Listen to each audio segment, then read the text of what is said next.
So MRRF this year didn't quite go as I wanted it to. To start, I had lost my quick release shoe for my tripod. I had to model a replacement late the night before and print it out and try to use whatever I came up with no prototyping at all. It worked out okay, but not great. My camera itself actually had a lot of issues. In fact, we only really used it to film 2 scenes, which you'll see later, so please excuse the bad quality camera footage. We did actually get still a good amount of footage just using phones, but please just put up with the technology today. It was about 100 degrees outside. It was so humid that the floor of the glorified pole barn that the convention was being held in was covered in condensation, and it was actually slippery. That's how humid it was. So that, I believe, is why my camera just quit. But hopefully this is still an interesting video for you, so take a look.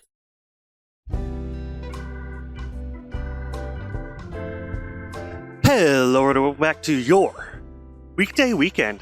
My name is Adam, and today we're out at Elkhart County Fairgrounds at MRRF once again, MRRF 2025.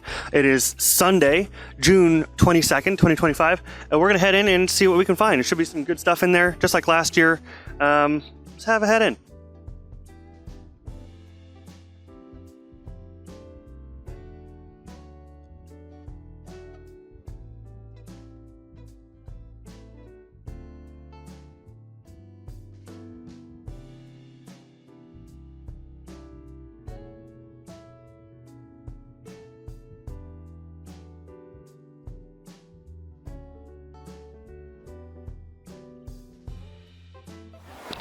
All right, I'm here with Chris's basement. He's got quite an awesome printer setup going here. I mean, I don't even know the right questions to ask. You want to just kind of tell us a little bit about it? Yeah, I'll give you the once over here. So this is the Moldex IDEX. It was created by John Molak. He's actually a couple of tables down here, 3D Printing World.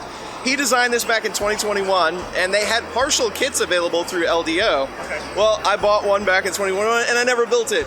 So it's been on the shelf a while, so I kind of timetabled myself to get this together for MRRF this year. Okay. So it's dual independent extruders, and a lot of the features on it from back in 2021 were kind of ahead of their time, honestly, with how the gantries treated the bed and just different features there, but pretty much a straight up IDEX machine. They use a Mark Forge belt path.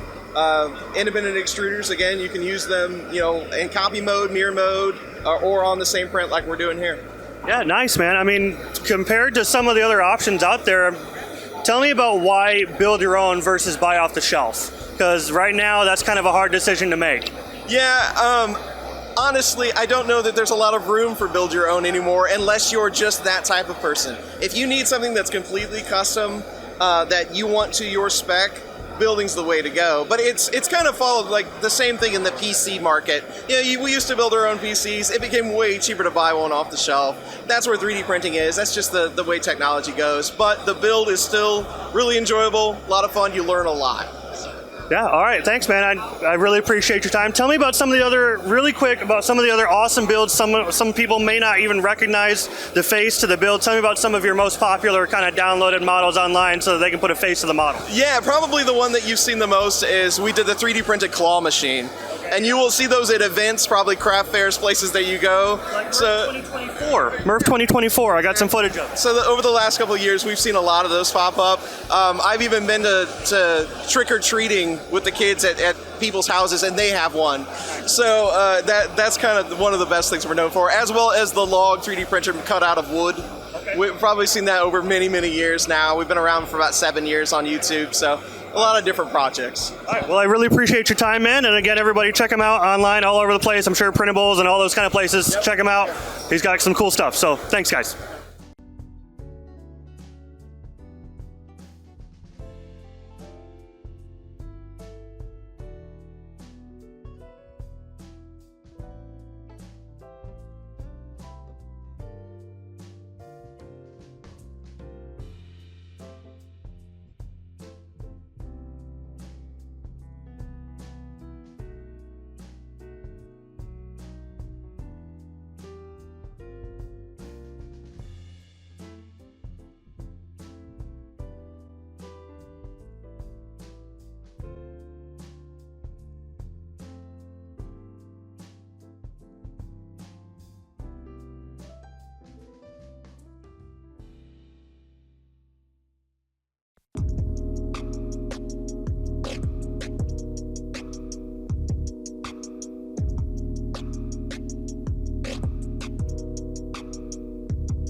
All right, everybody. So by now in the narration, I've already told you about our camera issues, but we're working it out. So I am here with these fantastic people. Tell me about who you are and what you guys do. So my name is Brett Nelson. I'm with Tiefling's Workshop. We are a 3D printing company. We specialize in FDM resin prints and then full color resin prints. We like doing large scale terrain. We also can do smaller scale terrain. We figure the large prints are much funner and better to bring to events like this. And then with the full color, it can do both opaque and clear. So it can even do a gradient in the clear color itself. And then it can also print things behind the clear. So this is the Mamaki 2207. Okay. And it's been a fascinating and wonderful printer to work with. You knew what I was going to ask. I was going to ask, tell me about this technology, because 3D resin full color is not really something people think of. They typically think of like the AMS or the MMU and stuff like that. So resin full color is not what people immediately think of.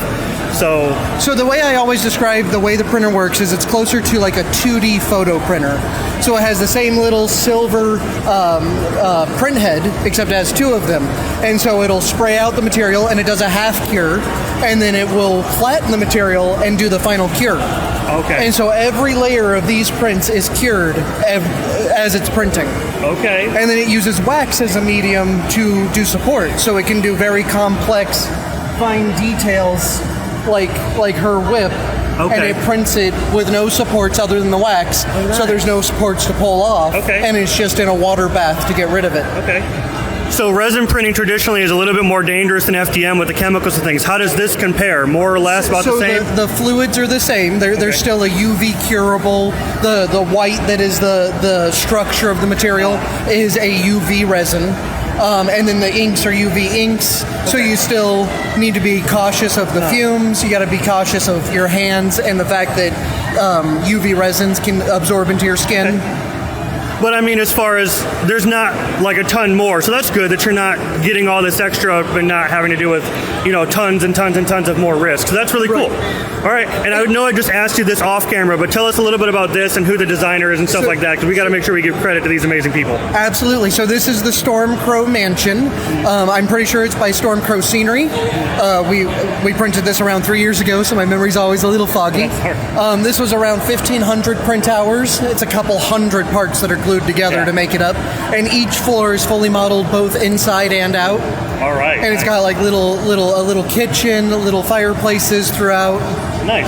That's awesome. Print. So I mean, guys, if you're into D&D models and stuff like that, you might want to check these guys out. I'll look them up and make sure that is the correct link and all that. I'll put all that on screen. And also we do sell the printed model on our website. So if you don't have a 3D printer or you don't want to kind of deal with some of the 1,500 print hours, might want to look up these guys. We'd love to help you. So they'll work it out. So all right, man, I really appreciate you. Yeah, thank you so much for your time. Absolutely. Have a good one. You too.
All right, I'm here with C3D. Would you tell me what you guys are all about? Sure, certainly. Hi, thanks for stopping by. Absolutely.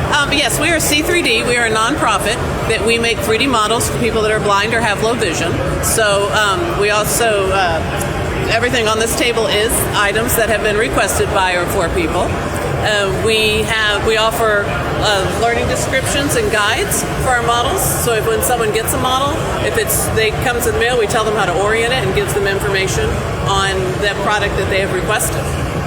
Very awesome stuff. I mean, you got stuff like we've got the United States over here. We've got an American flag, and it's really cool stuff. I've seen some of this kind of stuff online. I'm sure some of you guys have too. But this is really cool stuff. They're non-profit, so if you guys have a couple bucks or anything like that, or want to help them out at all, they've got a QR code here. We'll kind of get a little bit of that. Really awesome stuff. So check these guys out. So by the time I got home, my camera did eventually recover, but this project was just cursed, man. From the high humidity, my camera freaking out, 100-degree weather outside. I still had a fantastic time meeting everybody at MRRF 2025. Please, if you are the designer of some of the models that were shown, and I didn't already put a link to where the audience can find you, please leave a comment down below. Thank you guys so much for watching. As always, every day on my channel is a weekend. Remember to hit subscribe, hit like, all that kind of stuff. Check out weekdayweekend.net for more weekend vibes, and I'll see you next time, next weekend. Bye.